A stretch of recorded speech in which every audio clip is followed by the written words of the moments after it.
Narration. आज सभी विद्यार्थियों को कथन के बारे में जानकारी देने का प्रयास कर रहा हूँ। कथन दो प्रकार का होता है, एक होता है डायरेक्ट और दूसरा होता है इनडायरेक्ट। जनरली विद्यार्थियों को ये दिक्कत होता है कि किस तरह से हम डायरेक्ट को इनडायरेक्ट में बदलें। क्लास 10, 9, 8, 7 सभी विद्यार्थियों के लिए है, इसलिए आप लोग इसे अच्छा से देखें और समझें। चेंज इनटू इनडायरेक्ट स्पीच में आप लोगों को यानी सभी विद्यार्थियों को टेंस का ध्यान रखना पड़ेगा, पर्सन का ध्यान रखना पड़ेगा और change of other parts of speech को ध्यान में रखना पड़ेगा। यहाँ सबसे पहली बात है, इनडायरेक्ट स्पीच में बदलते समय लिखा जाता है कि 3 प्रकार का चेंज होता है। पहला होता है आपका change of person, change of person, change of tense और change of other parts of speech.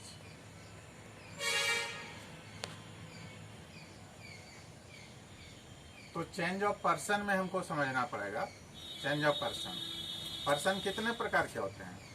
3 प्रकार के होते हैं, होता है ना? 3 प्रकार के होते हैं। पहला होता है फर्स्ट पर्सन, दूसरा होता है सेकंड पर्सन और तीसरा होता है थर्ड पर्सन। फर्स्ट पर्सन में कौन है? आई और वी। सेकंड पर्सन में यू है। थर्ड पर्सन में ही है, सी है, ईट है और कोई भी एक नाम, जैसे राम, एनी वन नेम, एक नाम, ये थर्ड पर्सन हो गया। तो चेंज ऑफ पर्सन में 3 रूल्स आता है। पहला हो जाता है कि फर्स्ट पर्सन जो है वो सब्जेक्ट के अनुसार बदल जाता है। ये फर्स्ट पर्सन जो है वो सब्जेक्ट के अनुसार बदल जाता है। सेकंड पर्सन ऑब्जेक्ट के अनुसार बदल जाता है और थर्ड पर्सन में नो चेंज, यानी इसको सन फार्मूला भी बोलते हैं, SON। लेकिन सवाल ये है कि किसमें फर्स्ट पर्सन रहेगा, किसमें सेकंड पर्सन रहेगा, किसमें थर्ड पर्सन रहेगा। तो ये जान लीजिए। मान लीजिए कि एग्जाम्पल के द्वारा हम लोग समझते हैं, Ram says I am reading. ये देखिए, इसको बोलते हैं रिपोर्टेड स्पीच, इसको बोलते हैं रिपोर्टिंग वर्ब। कहने का मतलब ये हो गया कि इन्वर्टेड कॉमा में सरल भाषा में समझना चाहिए विद्यार्थी को। RS कभी नहीं समझेगा, R भी नहीं समझेगा, इसको हटाइए, ये मीनिंग नहीं है। आपको समझने का सरल भाषा में जरूरी है कि इन्वर्टेड कॉमा में जो आपका सेंटेंस रहेगा उसमें अगर फर्स्ट पर्सन रहेगा, यानी आई जो है यहाँ फर्स्ट पर्सन है, और जो इन्वर्टेड कॉमा के बाहर है उसका जो सब्जेक्ट होगा उसके सब्जेक्ट के अनुसार में ये बदल जाएगा। ये दिमाग में रखना पड़ेगा। यानी ये जो आई है ये राम के अनुसार बदलेगा, तो राम का प्रोनाउन आपका क्या होगा? ही होगा। अगर यहाँ सीता रहती तो यहाँ पर सी हो जाता। अगर यहाँ राम एंड मोहन रहता तो यहाँ दे हो जाता। इसको इन्वर्टेड कोमा हटाने के लिए हम डैट का प्रयोग करेंगे, तो इसका क्या बनेगा? राम सेज डैट ही, आई का ही हो गया, इज रीडिंग,